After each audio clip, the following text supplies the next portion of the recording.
I didn't sleep the night before my wedding. I had Daniel's phone in my hand, trying to load the playlist for the ceremony. I shouldn't have been snooping. I wasn't even snooping. I was just fixing something he should have done weeks ago. But a small locked folder caught my eye. A private album. It had a password, but Daniel had used the same code for everything since college. 4 digits, too easy. Inside there was only one picture. A young woman in a graduation gown, smiling so bright it almost hurt to look at. The gown wasn't hers. I knew it instantly. It was Daniel's. I'd seen him wear it years ago, still hanging in his closet. And the woman, I recognized her, though I didn't want to. Olivia, my bridesmaid. My friend. My hands shook. I confronted him, shaking the phone in his face. Daniel didn't flinch. His excuses rolled out smooth, rehearsed, like he'd been waiting for this moment. She was cold that day, he said, calm as a stone. We were just messing around. She borrowed it for a picture, that's all. We've always been friends. He even showed me messages, clean, careful, innocent. I wanted to believe him, God. I wanted to believe him. But in my other hand was a folded paper from the doctor's office, a positive pregnancy test, my secret, my truth. I carried both through the long night, the proof of betrayal and the fragile hope of new life. Morning came with swollen eyes and a hollow chest. I told him, delete the photo. Then we'll get married. He kissed my forehead, promised me everything would be fine. He pressed delete. I forced a smile and pretended I still trusted him. By noon, I was standing in a white dress under a vaulted ceiling, lights hot on my skin, 1,000 eyes watching. The rings were in our hands. My parents sat in the front row, proud, anxious.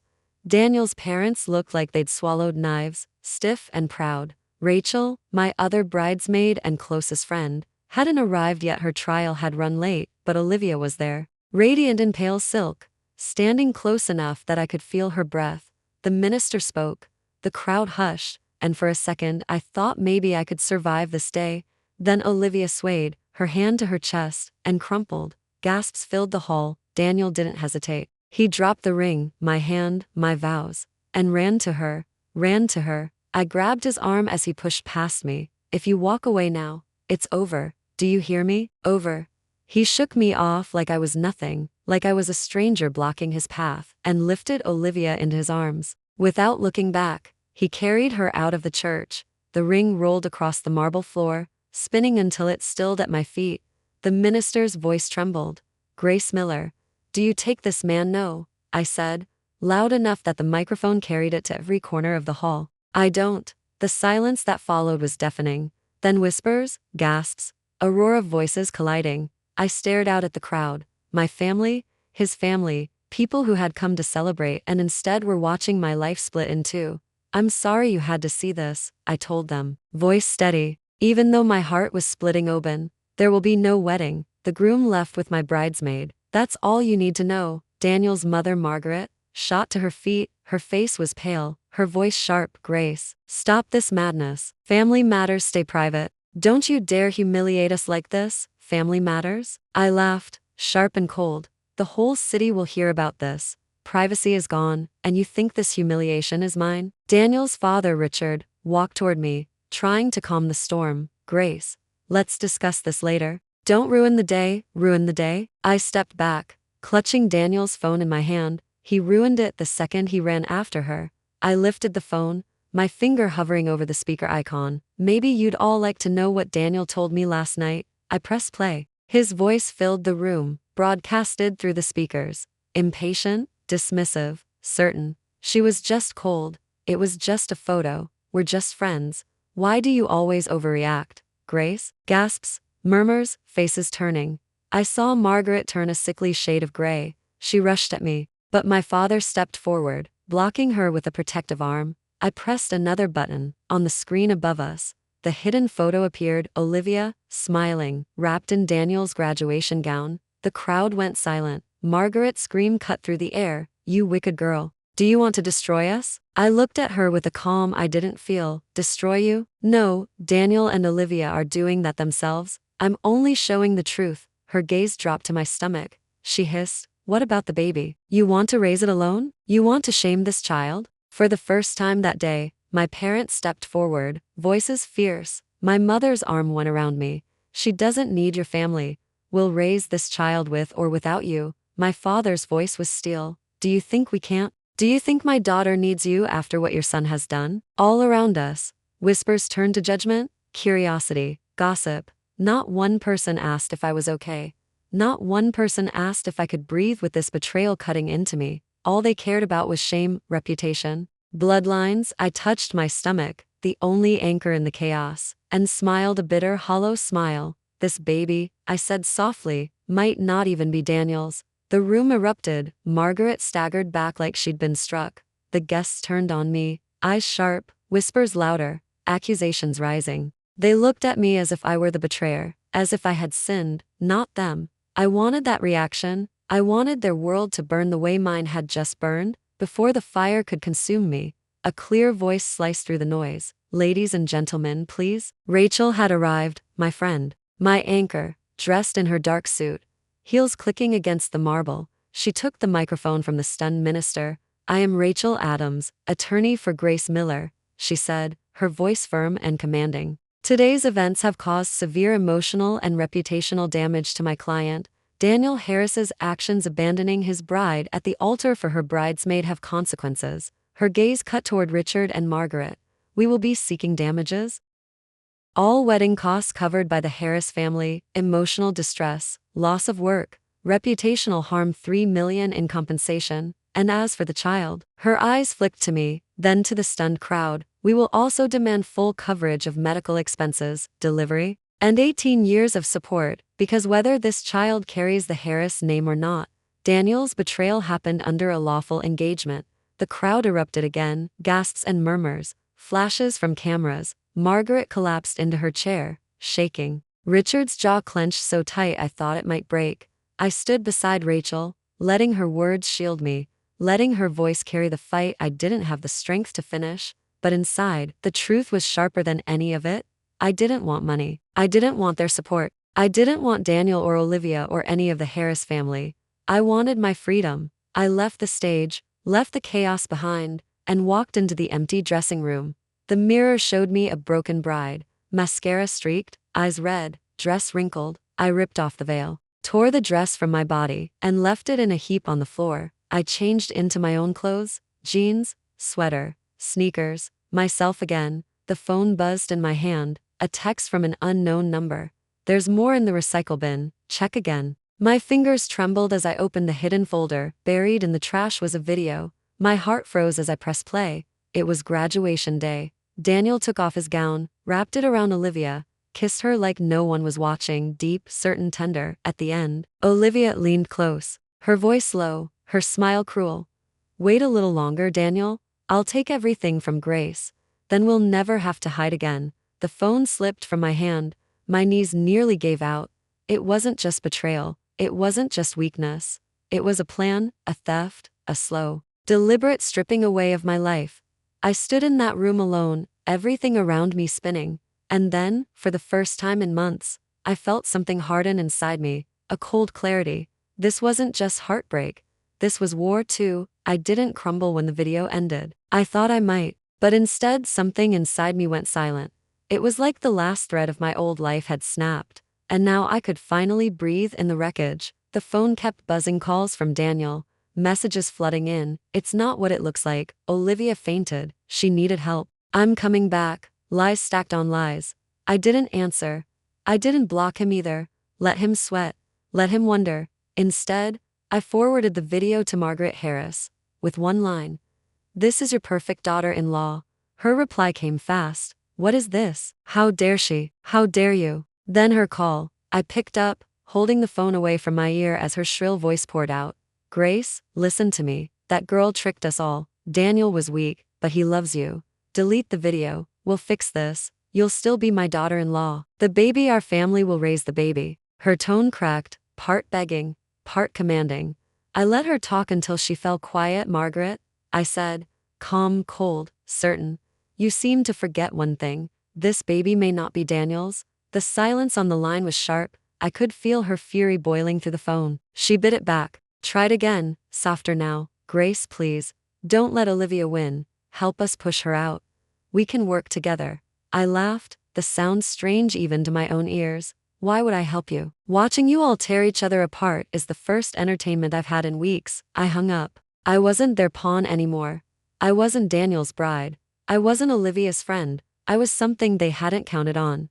Free. Rachel met me outside, her sharp eyes catching everything, her hand steady on my shoulder. We'll handle them legally, she said. But Grace, you need to think about yourself now, about your next step. That night, I couldn't sleep. The video looped in my mind, Olivia's voice, her promise to take everything, echoing like poison. What had I ever done to her? I replayed our years of friendship, hunting for signs. And then I remembered, senior year of college. One scholarship, one exchange program, one spot in a design firm abroad. We both applied. I won. She congratulated me with a smile that I'd thought was real. Maybe it started there. Maybe it was always envy. Sharpened year after year until it became hatred. The doorbell rang the next evening. Rachel answered. Daniel stood there, drenched from the rain, Olivia at his side. She looked fragile, pale, her eyes glassy.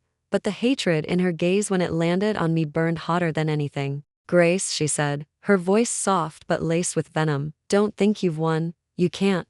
Daniel loves me. He always has. I almost laughed. Come in. Don't stand outside pretending this is a tragedy. It's just pathetic. They stepped inside, dripping rain on the carpet. Daniel's face was twisted with confusion and guilt. His hand clamped on Olivia's like she was both lifeline and anchor. I sat back on the couch, calm, almost amused. Olivia, I said, you spent years pretending to be my friend.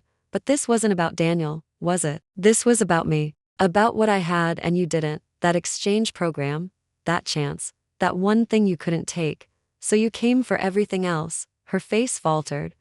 Daniel turned to her, stunned. What is she talking about? I tossed a folder onto the table. School records. File edits traced back to a cafe you worked at. You tried to sabotage my project. You failed. But I still won, and you've been punishing me ever since. Daniel's face went white. Olivia, is this true? Tears spilled down her cheeks, but the pity act was wasted. Her mask slipped, rage spilling through. Yes, it should have been mine. Everything should have been mine. Do you know what it's like to watch her get it all? The program, the career, the family name, even you. I deserved it. I deserve it all. Daniel stumbled back, his world tilting. Olivia. My God, I stood, looking down at both of them. No pity left in me. Daniel, you think she loves you. She's been using you. You were just leverage, a piece in her game. His lips trembled. Grace, please. I didn't know. I thought stop. My voice was flat, final. You thought wrong, and now you're nothing to me. I handed him an envelope. Inside was a draft lawsuit Rachel had prepared. Breach of promise, emotional damages, full financial claims. He stared at it like it was a death sentence. We'll see each other in court, I said. That's the only place left for us. Olivia's voice cut in, sharp, desperate. Tell her, Daniel. Tell her why you had to do what I asked. Tell her about your father. Daniel froze, his face strained of blood. Shut up, Olivia. Her laugh was jagged, wild. No. She should know. Everyone should know. You didn't betray her for love. You did it because you were too weak to defy me. Because my father has proof your father committed fraud, drove a man to his death. That's why you ran to me, Daniel. That's why you'll always run to me. I felt the room tilt. Fraud, death. A crime buried under money and power. My breath caught, but my voice was steady. So that's it. Not just betrayal, blackmail. A family built on lies. Daniel collapsed onto the couch, his head in his hands. Grace, I never wanted this. I looked at him, at Olivia, at the wreckage of everything I thought my life was. Then I reached for my phone and dialed a number I'd saved from a business dinner. One I never thought I'd use. The line clicked. A steady voice answered. This is Richard Harris. Hello, Richard, I said. It's Grace. We need to talk. About 20 years ago. About the man you destroyed. And about how the Scots have been holding it over your head ever since. Silence. Heavy, dangerous silence. Then a rough breath. Where do you want to meet? I smiled, sharp as glass. Your office? Tomorrow? And Richard? Don't bother lying. I have proof. When the call ended, I looked at Daniel one last time. He was broken, ruined, still clinging to Olivia like she was all he had left. This isn't heartbreak anymore. I told them, this is justice. And I'm not the girl you used to know. I'm the woman who's going to burn your lies to the ground. 3. Richard Harris's office was on the top floor of a downtown tower, all glass and steel and power. I walked in the next morning with my head high, Rachel at my side. He was waiting for me, older than I remembered, shadows under his eyes, the weight of secrets pressing on his shoulders. Grace, he said, voice hoarse, trying to sound firm. What do you want? Money? Shares? For Daniel to marry you after all? I almost laughed. Do you think that's all a woman could ever want? No, Richard, I want the truth. I want a confession. I want the name of the man you drove into the ground 20 years ago, Thomas Jang. I want his family to know what really happened, and I want the Scots blackmail exposed. Rachel set a folder on his desk, bank transfers, recordings, enough evidence to drown him. His face drained of color as he flipped through the papers. For a moment, he looked like a man staring at his own obituary. You'll destroy us all, he whispered. You destroyed yourself. I said, I'm just not helping you hide anymore. He looked at me, saw I wasn't bluffing, and something inside him broke. He slumped back in his chair, defeated. If I turn myself in, maybe I can still protect Daniel. That's between you and the law, I said. But don't fool yourself. Protecting him doesn't mean protecting Olivia or her father. Their day is coming too. Within a week, Richard Harris walked into the district attorney's office and confessed. News spread fast. Fraud, extortion, two powerful families collapsing like rotten beams. Olivia's father was arrested. Olivia herself was named in the investigation. Her smug face replaced with mugshots in every paper. Daniel disappeared from public view. I thought I'd feel triumphant. Instead, I felt clean, lighter, like I'd been carrying a dead weight for years and finally set it down. Months passed. I threw myself into work, into design projects that had been waiting for me to breathe life into them. Rachel pushed me, encouraged me, reminded me I wasn't defined by what had been done to me but by what I chose to create next. Clients came, opportunities opened, and for the first time I felt like my life was mine. Then, one rainy afternoon almost a year later, Daniel appeared outside my apartment building. He was thinner, older somehow, his suit worn, his eyes hollow. He didn't bring flowers or excuses. He just stood there in the rain, empty-handed, like a man with nothing left. Grace, he said, voice breaking, I'm sorry, I ruined everything. I ruined us. Please, just tell me there's a chance. I held an umbrella over my head, dry and steady while the rain poured around us. I looked at him the way you look at a stranger you used to know. Daniel, I accept your apology, but I don't forgive you. We're finished. We've been finished since the moment you ran after her. He reached for me, desperate, but I stepped back. Go home, Daniel, wherever that is now. You and I are nothing but a closed chapter. I turned and walked away. I didn't look back. A year later, on a bright spring day, I sat on the grass in the park with my son in my arms. His name was Ethan, strong, curious, full of light. He giggled as he reached for the sky, and I whispered his name, feeling the weight of all I had endured transform into something new, something steady. Rachel called, her voice teasing. Guess who was spotted washing dishes in a diner outside town? Daniel Harris. Looks like life finally caught up with him. I smiled, not bitter, not triumphant, just calm. Then I hope he learned something there. I hung up and looked down at Ethan, his clear eyes reflecting the sun. Once, a single photograph had shattered me. A girl smiling in a gown that wasn't hers. A girl who thought she could take my life and wear it like a costume. But now, under the open sky, with my son in my arms and my work thriving, I smiled too. Not the smile of someone pretending everything was fine, but the real thing. The smile of a woman who had walked through betrayal and ruin, and come out whole. My life was mine again, and no one would ever take it from me. That's all for today's story. Thank you for listening. This is my channel. The tales I share, drawn from life or woven from imagination, are meant to offer you connection, reflection, and perhaps solace or newfound strength. If you long to see your own reflection in others' journeys, or seek a glimmer of light within the maze of emotions, subscribe to my channel. Listen with your heart. Explore the stories of life.